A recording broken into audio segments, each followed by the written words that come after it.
یہ کوٹ ریلیٹڈ ہوگی. اوکے, یہ پی بی کتنی ہے؟ ہاں پی بی میں وہ چونکہ فگر میرے پاس نہیں ہے لیکن بہتر جتنی ہاں پی بی اگر آپ بات کریں وہ میں آپ کو بتا دوں گا آگے چل کے جب اگلے فگر پہ آؤں گا میں. تو پہلے اس کو ذرا کلیئر کر دیں. اب 31 کمیشن کی ہے 2022 سے لے کے 2024 کے اینڈ تک سپٹمبر تک امینڈمنٹس کا جو لا میں امینڈمنٹ ہوئی تھی پہلے وہ امینڈمنٹ ہوئی, وہ سپریم کورٹ میں چیلنج ہو گئی. جب چیلنج ہو کے 15/9 کی ججمنٹ آئی تو اس کی کچھ پروویژن کو انٹرا وائرس کچھ کو الٹرا وائرس ڈکلیئر کر دیا گیا. تو ایک ویکیوم سا بن گیا اب کون سے کیس میں چلنے ہیں کون سے نہیں چلنے. عدالتیں بھی اسٹک ہو گئیں. پھر وہ اپیل میں چلا گیا کیس. پھر 6 ستمبر 2024 کو پھر ڈیسیجن آتا ہے اور وہ پہلی ججمنٹ ختم ہو جاتی ہے.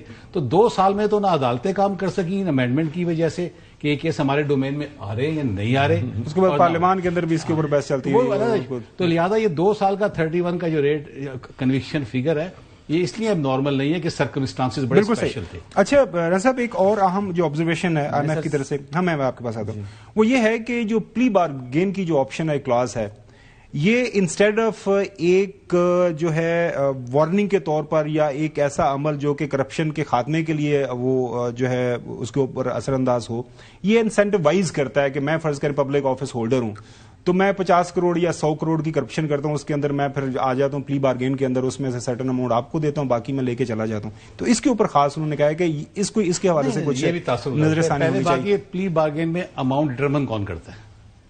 ایکیوز کرتا ہے یا نیب کرتی ہے؟ یہ کوشچن بڑا ریلیونٹ ہے. جی جی, یہ تاثر ہوتا ہے کہ شاید ایکیوز نے 100 کروڑ کی کرپشن کی, 20 کروڑ ہمیں دیا, 80 کروڑ لے کے چلا گیا. دس از ایبسولوٹلی انکریکٹ پوزیشن. جب پی بی کی درخواست آتی ہے تو یہ چیئرمین نیب کی پاور ہوتی ہے پہلے وہ لائبلٹی اسسرٹن کرے کہ اس شخص کے ذمے لائبلٹی بن کیا رہی ہے. ایکچوئل لائبلٹی ہمیشہ پی بی ایکچوئل لائبلٹی کے اگینسٹ ہوتی ہے, اس سے کم اس سے زیادہ تو ہو سکتی ہے, اس سے کم نہیں ہوتی. تو لہذا جو اس نے کرائم کیا ہوتا ہے ان ٹرمز آف اماؤنٹ یا ایسٹ وہ لا محالہ اس کو واپس کرنا پڑتا ہے, سرنڈر کرنا پڑتا ہے. تو یہ تاثر غلط ہے کہ کچھ بچا کے وہ چلا جاتا ہے. پھر پی بی میں صرف فرق کیا ہے پی بی میں اور کورٹ کنوکشن میں؟ یہ بھی کورٹ کنوکشن ہے. پی بی میں صرف یہ ہے کہ آپ جیل نہیں جاتے, باقی آپ پہ تمام قوانین لاگو ہوتے ہیں, آپ ڈسکوالیفائی ہو جاتے ہیں, آپ بینک سے لون نہیں سکتے, باقی ساری سزائیں ہوتی ہیں. بالکل صحیح. حسن سوال کرنا ہے سر. میرا کوشچن تو یہ ہے کہ نیب کی جانب سے آپ کو جس طرح مقدمات جاتے ہیں مختلف عدالتوں کے اندر, وہاں پر نیب کو کیا چیلنجز ہیں بالخصوص ریکوریز کے حوالے سے؟ اب آپ نے بات کی کورٹ کی. دیکھیں ہمارا کام ہے کیس کو کورٹ میں لے کے جانا, نمبر 1. ہمارا کام ہے اپنی پروسیکیوشن کے ذریعے افیکٹولی پروسیکیوشن کرنا, نمبر 2. ہمارا کام ہے کہ وٹنسز کو ٹائم پہ پروڈیوس کرنا. یہ 3 جاب. پروسیڈنگ ریگولیٹ کرتا ہے جج. ہم ریکویسٹ کر سکتے ہیں کورٹ کو. کیسز کا لمبا ہونا اس کی بے شمار وجوہات ہیں جو میں یہاں نہیں کرنا چاہتا, بہت ساری آپ کے نوٹس میں. سسٹم ہمارا ہے, لائرس کی مصروفیات ہیں, کورٹس کم ہیں, اور جو سب سے ریئل ایشو ہے اس وقت ہمارے پاس, ہماری جو نیب کی کورٹس نہیں, اکاؤنٹیبلٹی کورٹس کئی جگہوں پہ عرصہ دراز سے خالی پڑی ہیں, وہاں ججز اپوائنٹ نہیں ہو رہے. اب یہ ہمارا ڈومین نہیں, یہ فیڈرل لا منسٹری ہے وہ, اور پلس ہائی سر 90 ڈیز میں ہے نا, جو قانون تو کہتا ہے کہ 90 دن میں کریں, وہ 90 دن کے بعد پھر وہ ٹائم لمبا ہوتا جاتا ہے. مین چیز تو میں یہ بات کرنا چاہ رہا تھا. بات سر یہ ہے کہ 90 ڈیز نیب میں ہے, آپ کا جو اینٹی ٹیررزم ایکٹ ہے اس میں 7 ڈیز ہے, آپ کے جو فیملی لاز ہیں اس میں 6 مہینے. یہ پروسیجرل چیزیں ہوتی ہیں جو دنیا کے ہر قانون میں اور پاکستان کے بے شمار قوانین میں موجود ہیں, اور پروسیجر وائلیشنز ہوتی ہیں جو کبھی بھی میرٹ کو افیکٹ نہیں کرتے. عدالت کے اندر آرٹیکل 10A کی بات ہوتی ہے نا کہ مجھے موقع دیجیے, بڑی امپورٹنٹ بات کر رہا ہوں میں آپ سے. اگلی آپ مرڈر 100 کیس کر لیں اور نیب کا 1 کیس کر لیں, تب جا کے بیلنس بنتا ہے. کیونکہ نیب کے چیٹنگ پبلک ایٹ لارج میں آپ کو سن کے حیرانی ہوگی, 20 ہزار گواہان ہیں.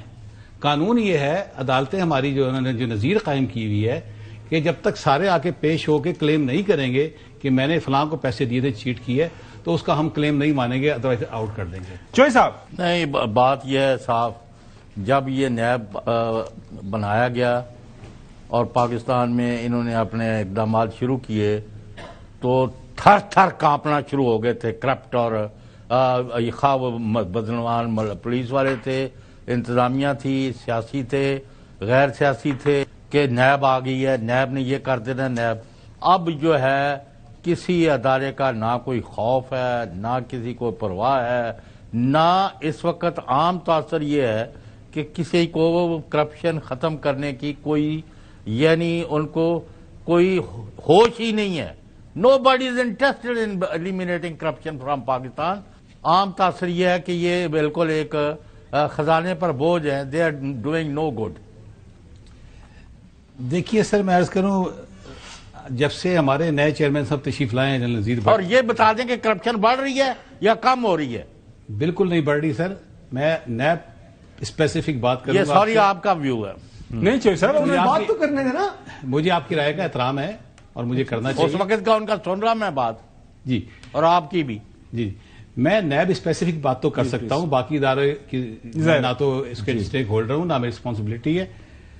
آپ یہ دیکھیے کہ پاکستان میں یہ جو گورنمنٹ جو نیب پہ خرچ کرتی ہے اس کا میں بڑا ایک آسان سا فارمولا بتاتا ہوں کہ گورنمنٹ اگر بجٹ میں 1 روپے دے رہی ہے تو ہم گورنمنٹ کو 500 روپیز ریٹرن کر رہے ہیں in shape of recovery and assets. اب اس کو ذرا آپ اگر اس اینگل پہ لے کے جائیں کہ کرپشن یہ ریکوری کیسے ہو رہی ہے, تو ڈیفینیٹلی نیب کام کر رہی ہے تو ریکوری ہو رہی ہے. نمبر 2, آپ پچھلے 24 سال کی ریکوری دیکھیں اور اس 2 سال کی ریکوری دیکھیں, اس کو آپ کو اتنا یعنی پچھلے 24 سال میں اتنا ورک نہیں ہوا نیب میں جتنا پچھلے 2 سال میں ہوا ہے, اور ریکوری اس سے کہیں زیادہ ہے. نہیں سر, لیٹ می کمپلیٹ. آخری بات, اور تیسری بات یہ, جب ہمارے چیئرمین صاحب آئے تھے ہم نے کہا تھا ہم نے اپنے آپ کو میڈیا پہ نہیں لے کے آنا, ہم اپنے ایکشن سے بات کریں گے. ایکشن ہمارے فیکٹ اینڈ فگر ریکارڈ پہ موجود ہیں, اور وہ فیکٹ اینڈ فگر خود بتاتے ہیں کہ نیب نے کتنا کام کیا ہے, کہاں تک کیا ہے. اور آخری بات, آپ کو میں بڑی ذمہ داری سے بات کر رہا ہوں, اور یہ انٹرنیشنل فورم پہ چیئرمین نے یہ بات کی ہے, میں نے بھی کی ہے. دنیا میں کوئی ایسی انویسٹیگیٹنگ ایجنسی نہیں ہے جس نے نیب کے 2 سال کے ایکول کے برابر آج تک ریٹ کی ہو. یہ ہم انٹرنیشنل فورم پہ یہ بات کر کے آئے ہیں. فائنلی ابھی انٹرپول پہ UAE میں چیئرمین صاحب گئے تھے, پچھلے ہفتے کی بات ہے. وہاں کے جو ان کے ٹاپ مینجمنٹ میں ہیں, بریگیڈیئر جنرل کا نام میں بھول گیا, حسنینی اس طرح کا نام ہے, انہوں نے جو پوسٹ لگائی ہے دیکھیے گا, انہوں نے چیئرمین نیب اور جو نیب کی پرفارمنس ہو کس طرح انٹرپول نے اپریشیٹ کیا ہے. تو فیکٹ اینڈ فگر سامنے ہو تو میرا خیال ہے زیادہ چیزیں واضح ہو جاتی ہیں. باقی آپ کی رائے مجھے پورا احترام ہے اس کا, میں اس سے کچھ سر ایگری ڈسپلن آیا ہے جنرل بٹ صاحب کہنے کے بعد. چھوٹی سی بریک کی طرف جانے, اور بریک کے بعد ہے سہیل ناصر صاحب سے مزید ایک آدھ سوال کریں گے اور پوچھیں گے کہ جو بہتر ورکنگ کے لیے کیا کن چیلنجز کا سامنا. پچھلے دنوں ہماری چیئرمین جو ہے لیفٹیننٹ جنرل نذیر صاحب سے ملاقات ہوئی, آپ کو پتا ڈیٹیل بریفنگ, اس میں بھی کچھ تجاویز ہیں نیب کی, وہ کیا ہیں اور حکومت کی طرف سے اس کے اوپر کیا رسپانس ہے, سہیل صاحب سے جانتے ہیں. Welcome back. یہ میں 2 تجاویز جو نیب چاہ رہا ہے کہ حکومت سے قانون سازی کروانا, اس کے اوپر کیا ڈیولپمنٹ ہے؟ نیب نے کوئی تجاویز نہیں دی کیونکہ یہ پارلیمنٹ نے چیزیں امینڈ کی ہیں اور پارلیمنٹ کا ڈومین ہے. ادھر ہی جانا ہے آپ نے. ہاں, یہ ضرور ہوا ہے کہ ان امینڈمنٹ کے بعد ہمارا خاصا جو ورک تھا, جو کیسز تھے, کیونکہ 50 کروڑ کا تھریش ہولڈ ہو گیا, 100 بندوں کا تھریش ہولڈ ہو گیا چیٹنگ پبلک لاء میں, اس سے کیس نکل گیا. لیکن اگر آپ یونیورسلی اسٹڈی کریں دنیا میں, تو دنیا میں جتنے بھی یہ انویسٹیگیٹنگ ایجنسیز ہیں ان کے تھریش ہولڈ ہیں کہ آپ اگر یہ ادارہ ہے تو اس کا تھریش ہولڈ یہ ہے, اس کے اندر رہ کے کام کرنا ہے.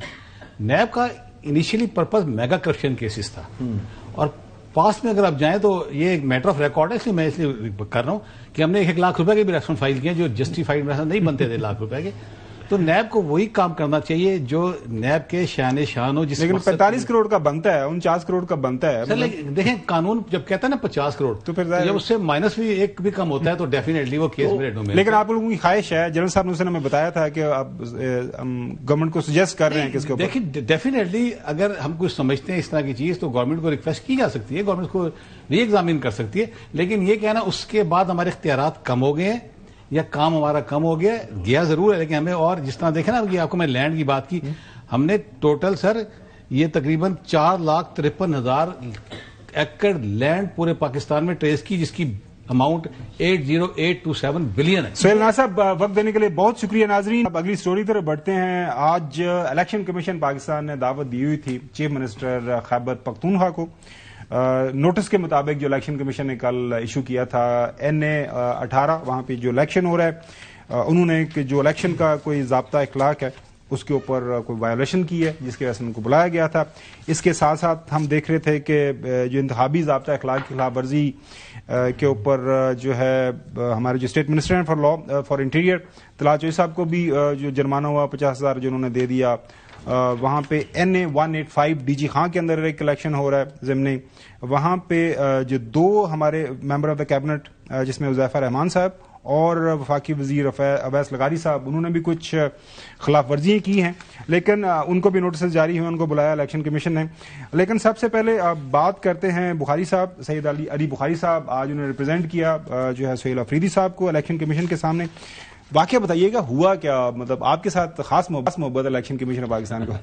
بالکل جی, ہمارے ساتھ تو خاص محبت ہے, ہم تو پچھلے 3 سالوں سے دیکھ رہے ہیں اور محبت ہمارے ساتھ ہے. خاور بھائی ان کی اور افیئر کہیں اور ہے کیونکہ ابھی تک کنٹینیو ڈیوریشن چل رہا ہے, جنوری سے بعد سے ابھی تک چیف صاحب چلتے جا رہے ہیں, امینڈمنٹ کے اندر وہ بینیفیشری ہیں.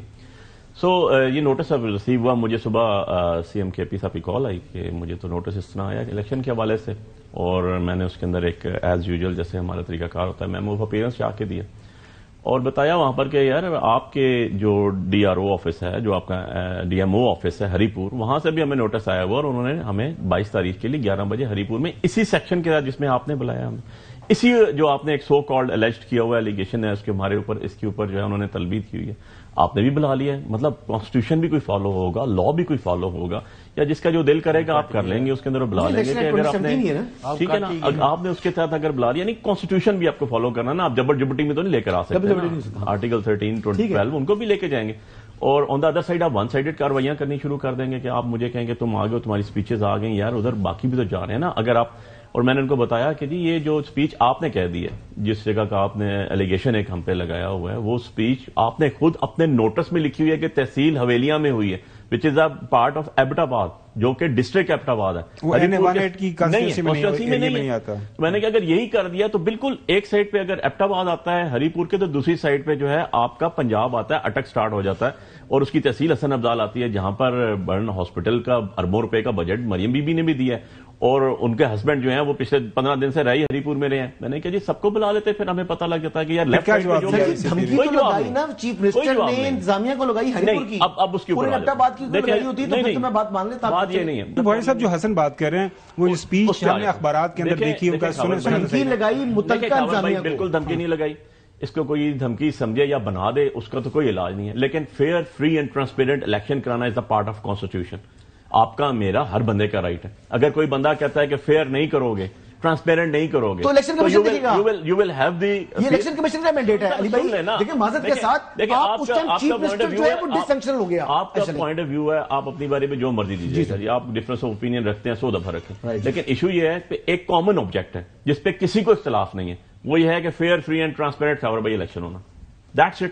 اگر کوئی بندہ fair, free and transparent election نہیں کرتا, دیکھیں ہم نے تو الیکشن لڑے نا, ہم نے تو بھگتے, ہمیں تو پتا ہے, تو آپ اگر کہتے ہیں کہ یار تمہارے خلاف ہم کوئی ایکشن لیں گے تو کیا گناہ عظیم ہے, لیکن اس کو سزا نہیں ہونی چاہیے. بخاری صاحب دیکھیں, کامن سینس کی بخاری صاحب جو قانون ہم نے تھوڑا بہت دیکھا ہے, پڑھا ہے کہ اس دن جو تمام اختیارات ہیں الیکشن کمیشن آف پاکستان کو ٹرانسفر ہو جاتے ہیں. تو چیف اس سے پہلے جی وہی عرض کر رہا ہوں, تو چیف منسٹر نے اگر شکایت لگانی ہے کہ جی آپ جن لوگوں کو آپ نے یہاں پہ DROs لگایا انہوں نے یہ غلط کام کیا ہے, تو ان کے خلاف براہ راست ایکشن تو چیف منسٹر نہیں لے سکتا, کمپلینٹ سیل میں جانا پڑے گا.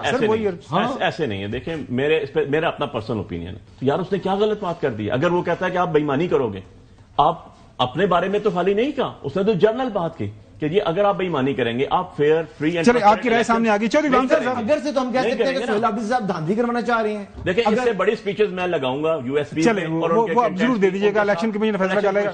چودھری غلام حسین صاحب ایک اور اہم جو مسئلہ اس وقت درپیش ہے پاکستان تحریک انصاف کو, بخاری صاحب کی رائے بھی جانیں گے اس ایشو کے اوپر.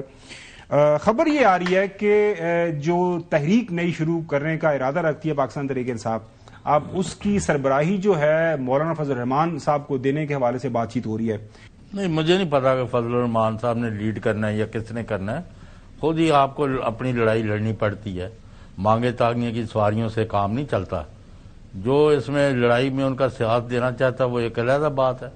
تو اگر مولانا لیڈ کرنا چاہتے ہیں تو وہ کریں گے.